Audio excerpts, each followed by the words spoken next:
विधानसभा निवडणुकीचं रणशिंग फुंकण्यात आलंय। सर्व पक्ष आपापल्या पद्धतीनं जोरदार तयारी करत आहेत। महायुती आणि महाविकास आघाडीचं जागा वाटप हे अंतिम टप्प्यात आलंय। त्यात काही प्रमाणात महायुती पुढे असली तरी महाविकास आघाडीतल्या तीनही पक्षांनी आपल्या उमेदवारांची पहिली यादी ही जाहीर केली आहे। तसंच उद्धव ठाकरे हे शिवसेना फोडणाऱ्या आमदारांच्या मतदारसंघात जोरदार फिल्डिंग लावताना पाहायला मिळतात। तर शरद पवारांनी देखील बंडखोर आमदारांच्या मतदारसंघात रणनीती आखली आहे आणि आजच्या व्हिडिओच्या माध्यमातून आपण हेच बघणार आहोत की कोणते आमदार आहेत ज्यांना पराभूत करण्यासाठी शरद पवार हे जिद्दीला पेटलेले दिसतात। चला तर मग बघूयात। नमस्कार, मी यशस्वी मुळे, तुम्ही बघत आहात महाराष्ट्र भूमी। तर या यादीत पहिलं नाव येतं ते म्हणजे धनंजय मुंडेंचं।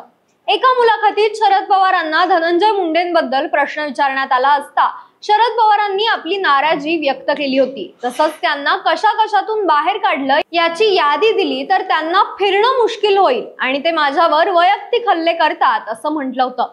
आता पवारांच्या या बोलण्यातून त्यांची धनंजय मुंडेंबद्दलची नाराजी स्पष्ट दिसत आहे।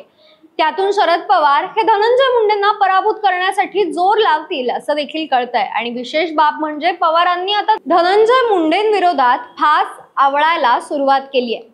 पवारांनी सर्वात पहिले बबन गीतेंना फोडलं, त्यानंतर राजभाऊ फड आणि राजेंद्र म्हस्केंना गळाला लावत धनंजय मुंडेंच्या अडचणी वाढवल्या। आता येणाऱ्या विधानसभेत पवार हे धनंजय मुंडेंविरोधात मराठा उमेदवार मैदानात उतरवत त्यांना चितपट करण्याची रणनीती साधत आहेत। त्यासाठी राजसाहेब देशमुखांचं नाव सध्या आघाडीवर दिसतंय। या यादीत दुसऱ्या क्रमांकावर नाव येतं दत्ता भरणे यांचं। दत्ता भरणे हे अजित पवारांचे कट्टर समर्थक मानले जातात। 2014च्या विधानसभेत अजित पवारांनी त्यांना इंदापुरातून हर्षवर्धन पाटलांच्या विरोधात तिकीट दिलं होतं आणि शरद पवारांच्या प्रभावामुळे दत्ता भरणे हे निवडून देखील आले होते। तर 2019 मध्ये देखील असंच काहीसं घडलं होतं। पुढे त्यानंतर राष्ट्रवादी काँग्रेसमध्ये पडलेल्या फुटीनंतर दत्ता भरणे हे अजित पवारांसोबत गेले। त्यामुळे नाराज होत शरद पवार त्यांना पराभूत करण्यासाठी जंग पछाडताना दिसत आहेत। शरद पवारांनी त्यासाठी बावड्याच्या हर्षवर्धन पाटलांना पक्षात घेत तिकीट देखील जाहीर केलंय। आता पाटलांचा इंदापुरात मोठं वर्चस्व असल्यामुळं आणि त्यांच्या सोबतीला शरद पवारांची ताकद असल्यामुळं भरणेंसाठी डोकेदुखी वाढली आहे। मात्र दुसऱ्या बाजूने विचार केला तर हर्षवर्धन पाटलांना उमेदवारी दिल्यामुळे शरद पवार गटातले प्रवीण माने आणि अप्पासाहेब जगदाळे यांनी नाराज होत तिसरी आघाडी खोलली आहे आणि प्रवीण मानेंचा अपक्ष उमेदवारी अर्ज दाखल झालाय। त्यामुळे कुठेतरी दत्ता मामा भरणेंना आशेचा किरण दिसतोय। या यादीत तिसऱ्या क्रमांकावर नाव येतं ते म्हणजे दिलीप वळसे पाटील यांचं। दिलीप वळसे पाटलांनी शरद पवारांच्या स्वीय सहाय्यकाच्या रूपानं 80च्या दशकात काम केलं होतं। त्यानंतर 1990च्या विधानसभा निवडणुकीत शरद पवारांनी वळसे पाटलांना आंबेगावातून उमेदवारी देत निवडून आणलं होतं। तेव्हापासून दिलीप वळसे पाटील हे शरद पवारांचे मानसपुत्र म्हणून ओळखले जायचे। मात्र आता दिलीप वळसे पाटलांनी शरद पवारांविरुद्ध झालेल्या बंडात अजित पवारांची साथ दिल्यामुळे कुठेतरी शरद पवार हे नाराज झालेत। त्यामुळे दिलीप वळसे पाटील यांना पराभूत करण्यासाठी शरद पवारांनी फिल्डिंग लावली आहे। पवारांनी अनेक वळसे पाटलांच्या कट्टर सहकाऱ्यांना फोडत आपल्या बाजूने वळवलाय। त्यासोबत ज्या भीमाशंकर सहकारी साखर कारखान्याच्या माध्यमातून दिलीप वळसे पाटलांचं राजकारण चालतं त्या कारखान्याचे संचालक देवदत्त निकम यांनाच शरद पवारांनी वळसे पाटलांच्या विरोधात मैदानात उतरवण्याचे संकेत दिले आहेत।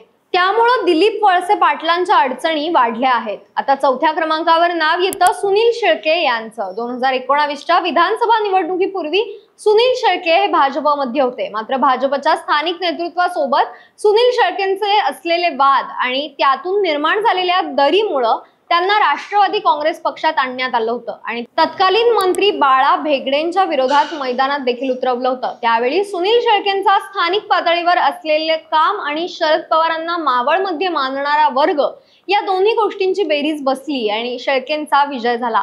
मात्र वर्तमानात पाहिलं तर सुनील शेळके हे अजित पवारांसोबत आहेत आणि लोकसभा निवडणुकीपूर्वी शेळकेंनी शरद पवारांचे जुने सहकारी मदनलाल बाफनांना दमदाटी केल्याचा आरोप झाला होता, ज्यातून शरद पवारांनी नाराज होत दमदाटीचं राजकारण केलं तर मला शरद पवार म्हणतात हे लक्षात ठेवा असं म्हटलं होतं।